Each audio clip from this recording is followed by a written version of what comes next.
Hello everyone. आज 3 फरवरी 2026 है, लेकिन 2 फरवरी का करंट अफेयर्स हम कल अपलोड नहीं कर पाए थे। अपलोड हमने किया, लेकिन जो ऑडियो को प्रॉब्लम हो गया था, इस वजह से दिक्कत आई। तो आज देख लेते हैं the Hindu, Indian express, PIB के बहुत इंपॉर्टेंट न्यूज कल बने हैं। खासतौर पे बजट अभी रिलीज हुआ, तो बजट से रिलेटेड जो भी डेवलपमेंट्स हुए वेरियस सेक्टर्स में, तो अभी वो सारी न्यूज यहाँ पे आपको देखने को मिलेगी। तो पहली न्यूज अगर हम देखें, वो किसके संबंध में है। सरकार ने क्या किया है, बेसिक जो कस्टम ड्यूटी है बीसीडी, उसको रिमूव कर दिया है। किससे? कैंसर की जो दवाएं होती हैं उससे। अब आखिर बेसिक कस्टम ड्यूटी होती क्या है, ये जानने से पहले ज़रूरी जानना है कस्टम ड्यूटी क्या होती है। देखिए, आपको ही पता है कि बाहर से सामान भारत क्या करता है, आयात करता है, बहुत सारा सामान इंपोर्ट करता है। जब इंपोर्ट करता है तो इससे क्या होता है, यहाँ पे विदेशी सामान आता है, लेकिन सेम अगर कोई सामान भारत में भी मैन्युफैक्चर हो रहा है, मान के चलिए कोई कंपनी ए है या टाटा कंपनी कोई भी प्रोडक्शन कर रही है, तो उसके सामने एक बड़ा कंपटीशन हो जाता है विदेश का सामान। और अगर विदेश का सामान सस्ता है तो ग्राहक या कस्टमर्स होते हैं, कंज्यूमर्स होते हैं, वो विदेशी सामान ही खरीदेंगे। सरकार क्या करती है, कुछ ड्यूटीज़ लगाती है। उन ड्यूटीज़ को अगर हम बात करें कस्टम ड्यूटी के माध्यम से होती हैं, और उनके माध्यम से क्या किया जाता है, इक्विवेलेंट किया जाता है, या डोमेस्टिक कंपनी को भी मार्केट में बनी रहें, बहुत ज़्यादा विदेशी कंपनी को डोमिनेंस ना हो, ये सारी चीज़ें ध्यान में रखी जाती हैं। अब अगर आप देखें, इस तरह की बहुत सारी ड्यूटीज़ लगाई जाती हैं, लेकिन जो बेसिक कस्टम ड्यूटी है उसको लेके एक एक्ट बनाया गया था, 1962 का एक्ट। 1962 में कस्टम ड्यूटी जो एक्ट बना, तो उसमें सेक्शन 12 का प्रावधान किसका किया गया था, BCD का किया गया था। बेसिक कस्टम ड्यूटी मतलब क्या, मिनिमम किसी न किसी सामान पर कस्टम ड्यूटी लगाना है। अब ये एक तरह का इनडायरेक्ट टैक्स होता है, ठीक है, इनडायरेक्ट टैक्स होता है। अब क्या करती है सरकार, इसकी कीमत इससे क्या हो जाती है, यहाँ पर थोड़ा सा बढ़ जाती है। तो कैंसर की जो दवाएं हैं ऑलरेडी बहुत सारी महंगी होती हैं, अब उन दवाओं को महंगी ना रहें, तो ऐसी 17 दवाओं पर सरकार ने बेसिक कस्टम ड्यूटी को हटा दिया है। तो इस वजह से ये न्यूज़ में बन गई। लेकिन ये भी जानना जरूरी है कि कुछ और भी ड्यूटीज इस टाइप की होती हैं जो सरकार क्या करती है, भारत में डोमेस्टिक कंपनियों को सेव करने के लिए लगाती है। जैसे आपने सुना होगा काउंटर वेलिंग ड्यूटी के बारे में, काउंटर वेलिंग ड्यूटी। तो काउंटर वेलिंग ड्यूटी क्या होती है आपको पता होना चाहिए। मान के चलिए कोई चाइना क्या करता है, चाइना क्या करेगा, अपनी जो डोमेस्टिक कंपनी है उन पर क्या करेगा, सब्सिडी दे देगा किसी प्रोडक्शन को करने के लिए। मान के चलिए कि जो जो क्या कहते हैं लड़ियाँ आती हैं, जिसे झालर भी कहते हैं, लाइट्स आती हैं, वो चाइना से आती हैं। मान के चलिए 20 से 25 रुपये में, 25 रुपये की एक आ रही है, मतलब होलसेल में। अब भारत में कोई कंपनी है जो बनाती है, वो 30-35 रुपये में, उसका मैन्युफैक्चरिंग कॉस्ट ही है। तो चाइना ने क्या कर दिया, सब्सिडी दे दी अपने यहाँ पर, तो इसका जो प्रोडक्शन कॉस्ट है, चाइना का जो प्रोडक्ट है उसका कम हो गया। तो भारत में डोमिनेंस किसका हो जाएगा, चाइनीज़ जो लड़ियाँ उनका हो जाएगा। तो सरकार क्या करेगी, इस चीज़ को बचाने के लिए सरकार काउंटर वेलिंग ड्यूटी लगा देगी इस पर 10 रुपये, तो इसका सेम रेट हो जाएगा भारत की जो लड़ी है उसके बराबर। तो इस तरह के काउंटर वेलिंग ड्यूटी भी सरकार लगाती है। ये यूपीएससी ने पूछा है, इसलिए मैं काउंटर वेलिंग ड्यूटी के बारे में बता रहा हूँ। लेकिन एक और ड्यूटी होती है जिसे एंटी डंपिंग ड्यूटी कहा जाता है। एंटी डंपिंग, बहुत सारी ड्यूटी अदर भी हैं लेकिन वो बेसिक हैं। लेकिन एंटी डंपिंग ड्यूटी क्या होता है, जब कोई सामान बाहर से आ रहा है और मैन्युफैक्चरिंग कॉस्ट से भी कम है, मतलब जो उसका रियल प्राइस होना चाहिए, है ना, रियल प्राइस होना चाहिए, उससे भी कम में अगर कोई सामान भारत में बेच रहा है, उसको काउंटर करने के लिए सरकार एंटी डंपिंग ड्यूटी लगाती है। मतलब क्या, भारत में ज़्यादा डंपिंग मत करो, क्योंकि अगर भारत में ज़्यादा डंपिंग करोगे तो जो डोमेस्टिक प्रोडक्शन है वो कम्प्लीटली रैप्ट हो जाएगा, यहाँ से समाप्त हो जाएगा, और विदेशी सामान का यहाँ पे प्रभुत्व हो जाएगा। इस चीज़ को ध्यान में रखते हुए सरकार बहुत सारी कस्टम ड्यूटीज़ लगाती है। जो बेसिक कस्टम ड्यूटी है, जिसको किस एक्ट के अंतर्गत बनाया गया था, अगर आप देखोगे तो इसे सेक्शन 12 कस्टम एक्ट 1962 के अंतर्गत इसको लीगली लगाया जाता है। अब अगर आप देखोगे तो ये जो BCD कैलकुलेट किया जाता है एड वोलेरम बेसिस पर। एड वोलेरम मतलब क्या, वॉल्यूम के आधार पर, मात्रा के आधार पर, और अगर आप देखोगे प्राइस के आधार पर, दो आधार पर भी टैक्स कस्टम ड्यूटी लगाई जाती है। तो क्योंकि इसकी भाई वजन में तो बहुत ज़्यादा होगी नहीं कैंसर की दवाएं, तो इनमें एड वोलेरम टैक्स लगाया जाता है। मतलब क्या, इनका जो प्राइस है उसके अकॉर्डिंग इन पर टैक्स लगाया जाता है। तो BCD को एड वोलेरम के आधार पर कैलकुलेट किया जाता है, ये बात यहाँ पे करेक्ट है। वहीं तीसरा ऑप्शन है कि मान के चलिए किस अथॉरिटी के पास BCD को एग्जम्प्ट करने की छूट है। तो क्या GST काउंसिल के पास है? GST काउंसिल के पास बिल्कुल नहीं है। क्यों नहीं है? क्योंकि ये सरकार के पास है। GST काउंसिल का चेयरपर्सन कौन होता है? GST काउंसिल का चेयरपर्सन होता है कौन?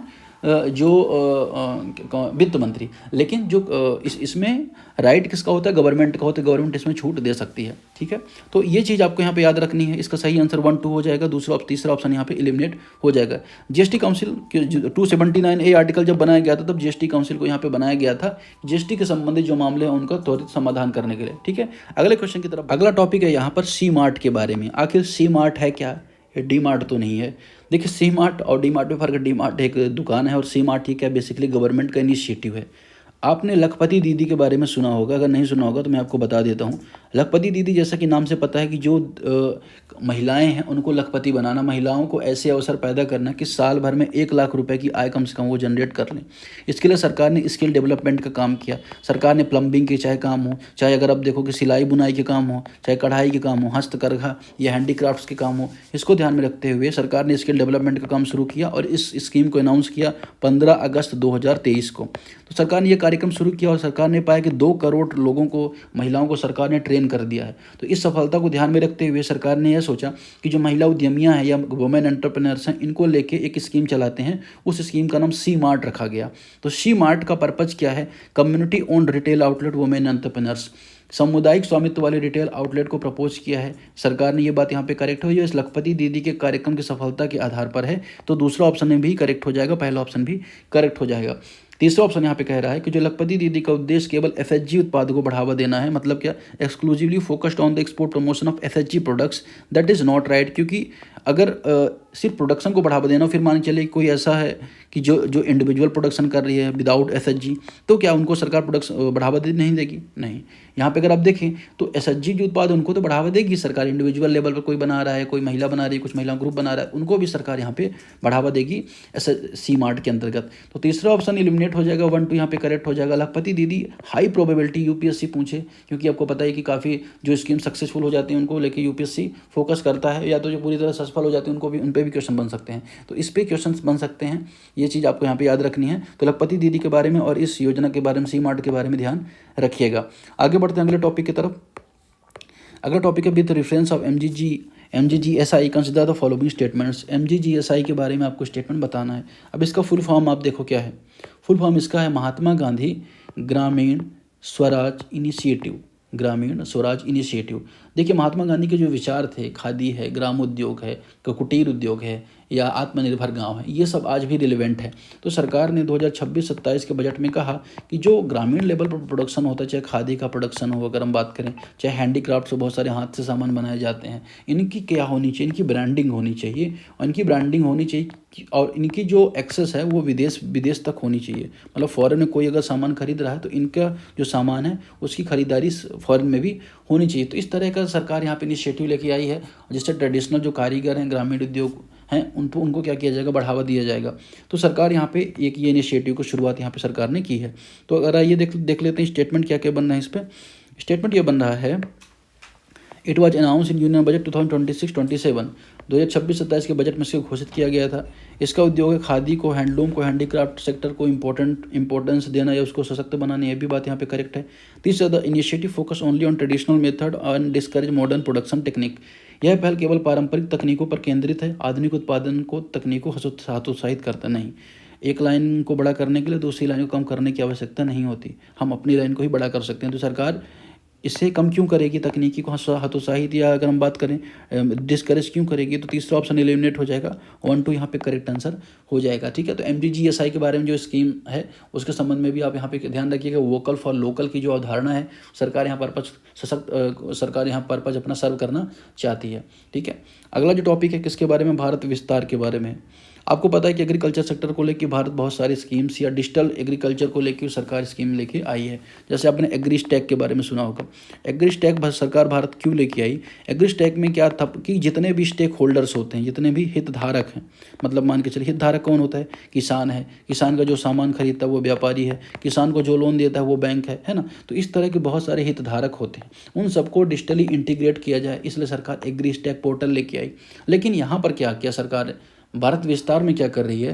विस्तार का फुल फॉर्म अगर आप समझिए, विस्तार का full form virtually integrate system, मतलब कि आभासी रूप से सिस्टम को इंटीग्रेट करना टू एक्सेस एग्रीकल्चर रिसोर्सेस, कृषि संसाधन की पहुंच के लिए इंटीग्रेट करना सभी को। एआई बेस्ड एक डिजिटल टूल है जिसे भारत विस्तार यहाँ पर कहा गया है। इसमें सरकार एग्रीस्टैक है, चाहे Indian council of agriculture and research है, उसके द्वारा जो रिसर्च होती हैं उनको किसानों तक पहुँचाना, इसको इस्टेब्लिश किया गया था 1929 में और 1860 एक्ट सोसाइटी एक्ट के अंतर्गत। तो एग्रीकल्चर जिसका हेडक्वार्टर न्यू दिल्ली में है। तो आईसीआर बहुत सारे इनिशिएटिव लेता है, किसानों तक उसकी पहुंच होनी चाहिए, जो फार्म प्रोडक्टिविटी वो बढ़नी चाहिए, बेटर डिसीजन मेकिंग होनी चाहिए, किसान को कस्टमरी एडवाइजरी मिलनी चाहिए जिससे किसानों का हित जो रिस्क है वो कम होता है और सरकार को किसान को बेनिफिट ज़्यादा हो। तो इस चीज़ को ध्यान में रखते हुए सरकार क्या कर रही है यहाँ पर, भारत विस्तार इनिशिएटिव को लेके आई है। अब it is multi language AI based tool for the agriculture sector, कृषि आधारित बहुभाषी एआई टूल है, करेक्ट है। It is integrated AgriStack portal with ICR agriculture practice package, यह एग्रीस्टैक पोर्टल को आईसीआर कृषि प्रथाओं के पैकेज के साथ एकीकृत किया गया है, यह भी करेक्ट है। तीसरा, it primarily objective is to provide crop insurance to farmers, इसका उद्देश्य किसानों को फसल बीमा प्रदान करना है। इन तीनों में से कौन सी स्टेटमेंट करेक्ट होगा अगर आप बात करें तो इन तीनों में से 1 और 2 जो ऑप्शन यहाँ पे करेक्ट होगा, ठीक है, 1 और 2 यहाँ पे करेक्ट होगा। चलिए, तो अगर हम देखें आगे नेक्स्ट क्वेश्चन की तरफ बढ़ते हैं। अगला क्वेश्चन बायो फार्मा को लेके है। सरकार ने क्या किया है, 10 या 12 हज़ार करोड़ का कितना सरकार ने वो किया है, अनाउंसमेंट किया है फार्मा सेक्टर के लिए। तो सरकार क्या कर रही है, फार्मा सेक्टर का मैन्युफैक्चरिंग हब भारत को बनाना चाहती है। उसको ध्यान में रखते हुए सरकार ने बायो फार्मा शक्ति पहल की घोषणा की है। इसका पर्पज़ क्या है कि जो भी फार्मास्यूटिकल्स हैं, जो दवाएं हैं, उसको भारत को ग्लोबल फार्मा हब के रूप में डेवलप करना, मैन्युफैक्चरिंग हब के रूप में डेवलप करना, ठीक। शक्ति का फुल फॉर्म क्या है, strategy for health care advancement through, 3 चीज़ों के थ्रू, नॉलेज के थ्रू, टेक्नोलॉजी के थ्रू और इनोवेशन के थ्रू। तो भारत में हेल्थ केयर को लेके नॉलेज मतलब कि एजुकेशन और इन सब पर फोकस किया जाएगा, तकनीकी नई नई टेक्नोलॉजी का एआई का यूज़ किया जाएगा और इनोवेशन का बढ़ावा दिया जाएगा। इसको लिए ध्यान में रखते हुए बायो फार्मा शक्ति की शुरुआत सरकार ने यहाँ पर की है। अब इसमें अगर आप देखो 3 नाइपर बनाए जाएंगे, नाइपर बनाए जाएंगे।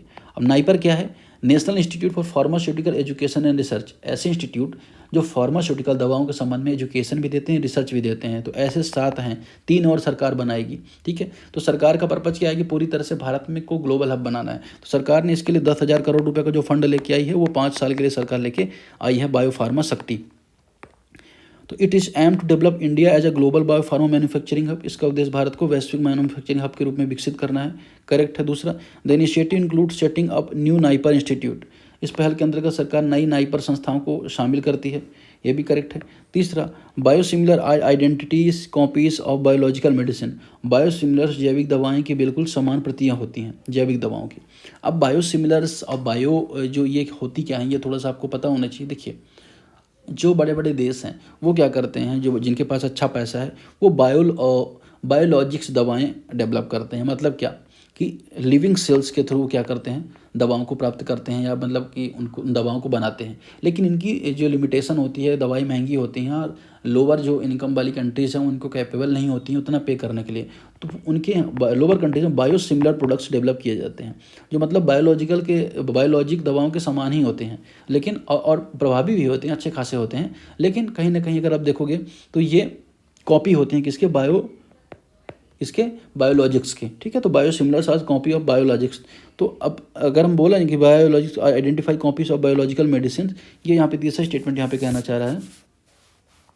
इन तीनों में से सही स्टेटमेंट कौन सा हो जाएगा आपको यहाँ पे बताना है, ठीक है। तो इसका सही स्टेटमेंट क्या हो जाएगा अगर हम देखें 5वां का, मुझे एग्जैक्टली अभी थोड़ा सा ध्यान नहीं आ रहा है। हाँ, 1, 2 यहाँ पे करेक्ट हो, तीसरा स्टेटमेंट इनकरेक्ट है। Biosimilars are highly similar not identical to biologics, similars तो होते हैं लेकिन 100% कंप्लीट नहीं होते, जाहिर सी बात है, कुछ अलग फीचर्स भी होते हैं। तो तीसरा ऑप्शन यहाँ पे एलिमिनेट हो जाएगा, 1, 2 यहाँ पर करेक्ट हो जाएगा।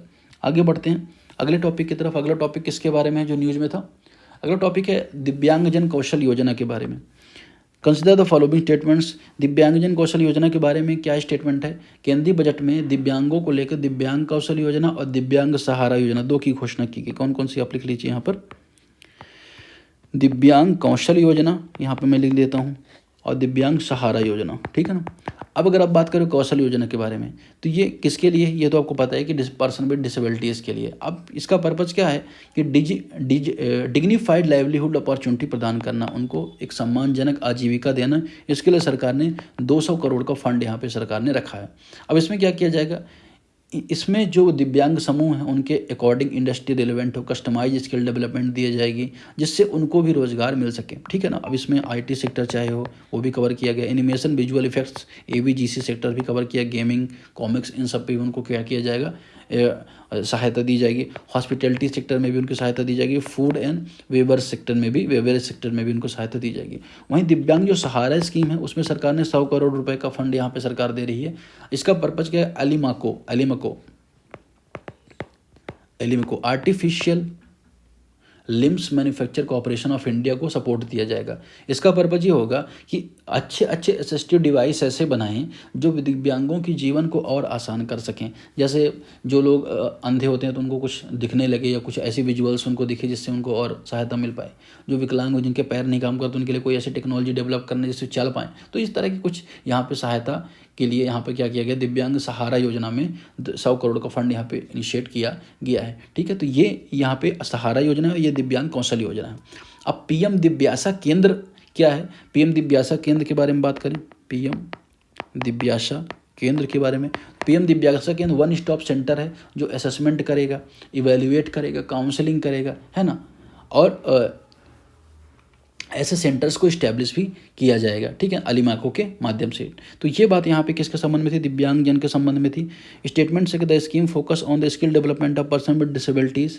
तो ये दिव्यांग कौशल योजना है उसके बारे में यहाँ पे पूछी जा रही है कि ये क्या की जा रही है। यहाँ पे दिव्यांग कौशल योजना में कौशल विकास पर फोकस किया जा रही है, बात करेक्ट है। एबीजीसी हॉस्पिटल आईटी सेक्टर इसमें शामिल है, ये भी बात यहाँ पे करेक्ट है कि यहाँ पे आईटी सेक्टर एबीसीजी यहाँ पे शामिल है। The scheme implemented by ALIMCO. तो ये स्कीम कौशल स्कीम जो है ना अलीमाको के द्वारा नहीं बल्कि सहारा स्कीम अलीमाको के द्वारा शुरू की जा रही है, मतलब कि अगर हम बात करें लागू की जा रही है। तीसरा ऑप्शन एलिमिनेट हो जाएगा, 1 2 यहाँ पे करेक्ट हो जाएगा, ठीक है। तो अलीमाको फुल फॉर्म आपने देखा artificial limbs manufacturing corporation of India, ठीक है। ये यहाँ पे हमने यहाँ पर देखा 1 2 यहाँ पे इसका करेक्ट आंसर हो जाएगा। क्वेश्चन नंबर 7 देखेंगे, consider the following statements regarding संत गुरु रविदास। संत गुरु रविदास के बारे में यहाँ पे स्टेटमेंट यहाँ पे पूछा जा रहा है। संत गुरु रविदास के बारे में आपको पता होगा कि हाल में प्रधानमंत्री ने आदमपुर जो हवाई अड्डा है उसका नाम बदल के संत रविदास जी के नाम पर कर दिया। संत रविदास जी के बारे में अगर आप देखो तो संत रविदास जी का जन्म 1377 में हुआ था, 1527 में इनकी मृत्यु हुई थी। मतलब क्या 130 साल के आसपास इनका जीवन काल था। अब ये भक्ति आंदोलन, सूफी आंदोलन जब चला तो उसका पर्पज़ क्या था कि भारत में एक नया जो धार्मिक माहौल ख़राब हो चुका था उसको सुधार मिला, और बहुत सारे जो गंगा जमुनी तहजीब डेवलप हुई भारत में वो कहीं ना कहीं इसी दौरान हुई। तो भक्ति आंदोलन में 2 शाखाएं थी, एक थी सगुण भक्ति धारा और एक थी निर्गुण भक्ति धारा। सगुण भक्ति धारा साकार ईश्वर की पूजा करती थी, जो इसका आकार है मूर्ति पूजा की बात करती थी। मैं निर्गुण भक्ति धारा निराकार है, निरंकार है, ब्रह्म है, आत्मा परम ब्रह्म है, ये सब की बात करती थी। तो जो संत रविदास थे निर्गुण भक्ति धारा के कवि थे। और अगर हम बात करें उस दौरान निम्न जाति से आते थे, लेकिन उसके बावजूद रामानंद जो थे उनके ये शिष्य थे, प्रसिद्ध जो कवि और संत भी थे, और रैदास इनको रैदास जी बोला जाता था। और बाद में मीराबाई इनकी छात्रा भी बनी, मतलब कि इन्होंने मीराबाई से शिक्षा ली। और इनका जन्म कहाँ पे हुआ था, तो उत्तर प्रदेश में इनका जन्म हुआ था, उत्तर प्रदेश में वाराणसी के पास में। और उसी दिन के आधार पर यहाँ पे संत रविदास जयंती मनाई जाती है। अब ये पंजाब में इनका नाम रखा गया, तो पंजाब में जो गुरु ग्रंथ साहिब है सिख धर्म का, उसमें 41 के आसपास जो पद थे इन्होंने लिखे हैं। इस वजह से अगर हम देखें तो कहीं सिख धर्म में भी इनका महत्व यहाँ पे बढ़ जाता है। ऑप्शन है कि he was prominent saint of the Bhakti movement, Bhakti movement के प्रोमिनेंट संत थे, करेक्ट है यहाँ पर। He is writing included in the Guru Granth में इनकी रचनाएं शामिल हैं, ये भी करेक्ट है। वो सगुण भक्ति धारा का समर्थन किया, ये यहाँ पे इनकरेक्ट है। निर्गुण भक्ति धारा को उन्होंने समर्थन किया, तो 1 2 यहाँ पे करेक्ट आंसर हो जाएगा, ठीक है। क्वेश्चन नंबर 8 देखें, सॉवरेन गोल्ड बॉन्ड्स के बारे में देखेंगे। अब बॉन्ड्स क्या होते हैं आपको पता है, बॉन्ड्स एक कागज़ है। सॉवरेन बॉन्ड, मैं सॉवरेन बॉन्ड के बारे में पहले बता देता हूँ। सॉवरेन मतलब संप्रभु सरकार के जो बॉन्ड्स होते हैं वो सॉवरेन बॉन्ड कहलाते हैं। एक तरह का कागज़ होता है, उस कागज़ में सरकार ये लिख देती है कि आप मुझे 1 लाख रुपए दीजिए, सरकार आपको इस समय बाद 1,20,000 रुपये देगी, 1,30,000 रुपये देगी। या कभी कभी आप इसको 70,000 में भी सरकार बेचती है और 1 लाख रुपये आप इससे ले सकते हैं, ठीक है। तो डिस्काउंट में भी जारी होते हैं और इंटरेस्ट में बहुत सारे अलग अलग तरीके होते हैं। लेकिन सरकार ने देखा कि लोग सोना बहुत खरीद रहे हैं, और सोना क्यों खरीद रहे हैं, फ्यूचर में गोल्ड उनको लगता है कि गोल्ड ज़्यादा सस्टेनेबल रहेगा, तो इसलिए वो सोना खरीदते हैं। तो सरकार ने कहा आप सोना खरीदोगे, इससे अच्छा आप ये बॉन्ड खरीद लो। बॉन्ड का मतलब क्या है कि सरकार आपके बदले सोना, सरकार आप रख 1 किलो सोना सरकार ने रख लिया है, उसके बदले आपको सरकार ये कागज़ दे रही है। इस कागज़ को आप सरकार से ले लो, मान के चलो कि सरकार से आपने 14 लाख रुपए में ले लिया ये कागज़, तो अब इसकी वैल्यू जैसे जैसे सोने की वैल्यू बढ़ती जाएगी तो इस कागज़ की वैल्यू भी बढ़ती जाएगी। तो ये सरकार सॉवरेन गोल्ड बॉन्ड सरकार लेके आई थी, जिससे सोना लोग डायरेक्टली ना खरीदे, है ना, और भले ही लोग इन्वेस्टमेंट करना चाहते हैं तो बॉन्ड्स में इन्वेस्टमेंट कर दे, गोल्ड बॉन्ड्स में। इसको ध्यान में रखते हुए सरकार ने 30 अक्टूबर 2015 को सॉवरेन गोल्ड बॉन्ड स्कीम की शुरुआत की थी। ठीक, अब ये सरकार की तरफ से कौन जारी करता है? तो RBI, reserve bank of India सरकार की तरफ से जारी करता है। ठीक, सरकार इस पैसे का क्या करती है? सरकार इस पैसे का निवेश करती है, मैन्युफैक्चरिंग सेक्टर में निवेश करती है, एजुकेशन में, हर जगह सरकार निवेश करती है। अब इसे कौन कौन ले सकता है? कोई भी इंडिविजुअल या व्यक्ति ले सकता है, हिंदू अनडिवाइडेड फैमिली ले सकती है, कोई ट्रस्ट खरीद सकता है, कोई यूनिवर्सिटी खरीद सकती है, और कोई चैरिटेबल इंस्टीट्यूट भी खरीद सकता है। न्यूनतम 1 ग्राम से कम नहीं खरीद सकते और एकदम 4 किलो से ज़्यादा नहीं। लेकिन अगर मान के चलिए कि कोई संस्थान है तो वो क्या कर सकती है, जैसे हिंदू अनडिवाइडेड फैमिली है 4 किलो, ट्रस्ट वगैरह 20 किलो भी खरीद सकते हैं। इनकी अवधि कितने साल की होगी? 8 वर्ष की इनका टेन्योर होगा। ठीक है, और ये केवल ब्याज भुगतान तिथियों पर जारी किए जाएंगे। ठीक है, चलिए अब यहाँ पे किसके द्वारा बेचे जाते हैं? तो नेशनलाइज बैंक के द्वारा बेचे, शेड्यूल बैंक्स के द्वारा, प्राइवेट बैंक के द्वारा, डाकघर में भी मिल जाता है। तो कई सारी जगह एजेंट के माध्यम से आप इसे खरीद सकते हैं सॉवरेन गोल्ड बॉन्ड्स को। आपको अगर आप कोई पेटीएम मनी या इस सब का जो ऐप चलाते होंगे या ग्रो वगैरह चलाते होंगे तो वहाँ भी आपको सॉवरेन गोल्ड बॉन्ड्स मिल जाएंगे। तो इस तरह की सरकार ने इस इनिशिएटिव को शुरू किया था। सॉवरेन गोल्ड बॉन्ड सोने के विशिष्ट ग्राम डिनोमिनेटेड होते हैं, ये बात यहाँ पे करेक्ट है। They are issue by the RBI on the behalf of the government of India, या भारत सरकार की ओर से आरबीआई द्वारा जारी किए जाते हैं, ये भी बात यहाँ पे करेक्ट है। तीसरा, capital gain tax exempted apply to all SGB investor including secondary market buyers, पूंजीगत लाभ कर छूट सभी निवेशकों पर लागू होती है जिससे सेकेंडरी मार्केट खरीदार भी शामिल होते हैं। इन तीनों में से सही ऑप्शन यहाँ पे कौन सा होगा? इन तीनों में से सही ऑप्शन होगा 1 and 2 ओनली। ठीक है, तो 1 और 2 यहाँ पे करेक्ट आंसर हो जाएगा। लास्ट क्वेश्चन देखेंगे, carbon capture and utilization scheme. देखिए कार्बन डाइऑक्साइड, मान के चलिए यहाँ से कार्बन डाइऑक्साइड निकल रही है, ठीक है ना। अब इसको क्या करना? इसको कैप्चर करना, इसको ट्रैप कर लेना एक डब्बे में। ट्रैप करिए, ट्रैप करके मैंने एक गाड़ी ली यहाँ पे, ठीक है ना। इस गाड़ी में मैंने क्या किया? कार्बन को लोड किया, लोड करके बहुत दूर ले गया। यहाँ पे मैंने एक गड्ढा किया, उस गड्ढे में मैंने बहुत, यहाँ पे पत्थर है, यहाँ पे मैंने इसको दफना दिया। ठीक, एक तो ये कार्बन कैप्चर, कार्बन को हमने कैप्चर किया, कार्बन कैप्टन, और हमने क्या कर दिया? इसको ले जाके दफना दिया। ठीक है, स्टोर कर दिया। अब अगर हम बात करें, अब इसको स्टोर कर, तो इसमें 3 प्रोसेस हुई। एक तो कार्बन को कैप्चर किया गया, कार्बन को ट्रांसपोर्ट किया गया, और कार्बन को स्टोर किया गया। भविष्य में कभी कुछ भी ये बनेगा तो ये अगर हम बात करें तो इसको लेकर अलग अलग मेथड्स होते हैं। जैसे पोस्ट कंबशन कैप्चर होता है ईंधन जलने के बाद, फिर प्री कंबशन में मेथड होता है ईंधन जलाने से पहले, तो अलग अलग इसके ऑक्सीफ्यूल कंबशन मेथड होता है। तो इस तरह का जो इनिशिएटिव होता है वो जो हमारा वायुमंडल है उसमें से CO2 इमिशन को कम करने के लिए होता है। तो ये सरकार ने क्या किया, इसको लेकर सरकार ने क्या अनाउंसमेंट किया? सरकार ने कहा कि हम 20,000 करोड़ रुपए आउटले का प्रपोजल रखते हैं कार्बन कैपिटल यूटिलाइजेशन के लिए 5 वर्षों में। सरकार का पर्पज़ क्या है कि 2030 तक सरकार 3 ट्रिलियन टन 3 बिलियन टन करके जो कार्बन डाइऑक्साइड आए उसको क्या करना चाहती है? उसको स्टोर करना चाहती है, कार्बन सिंक बनाना चाहती है, कार्बन कैप्चर करना चाहती है। तो सरकार ने यहाँ पे ये बजट भी 5 साल के लिए यहाँ पर रखा है, किसने का? 20,000 करोड़ का। तो यहाँ पर आइए देखते हैं कि CCUS CO2 को कैप्चर करना, स्टोर करना और परिवहन करने का शामिल है। ये तो मैंने आपको पूरी स्टोरी यहाँ पे बता ही दी। दूसरा, oxyfuel combustion use for pure oxygen to produce CO2 rich flue gas, oxyfuel दहन में शुद्ध ऑक्सीजन का उपयोग किया जाता है जिससे CO2 समृद्ध फ्यूल गैस बनती है। ये भी बात यहाँ पे करेक्ट है। तीसरा, CCUS is applicable only to the power sector, CCUS केवल विद्युत क्षेत्र में ही उपयोग होता है। ये इनकरेक्ट है, यहाँ पर अलग अलग क्षेत्र में इसका उपयोग होता है। तो 1 और 2 यहाँ पे करेक्ट आंसर हो जाएगा, तीसरा ऑप्शन एलिमिनेट हो जाएगा। तो आज की डिस्कशन फिलहाल इतना ही, मिलते हैं next day. Thank you very much.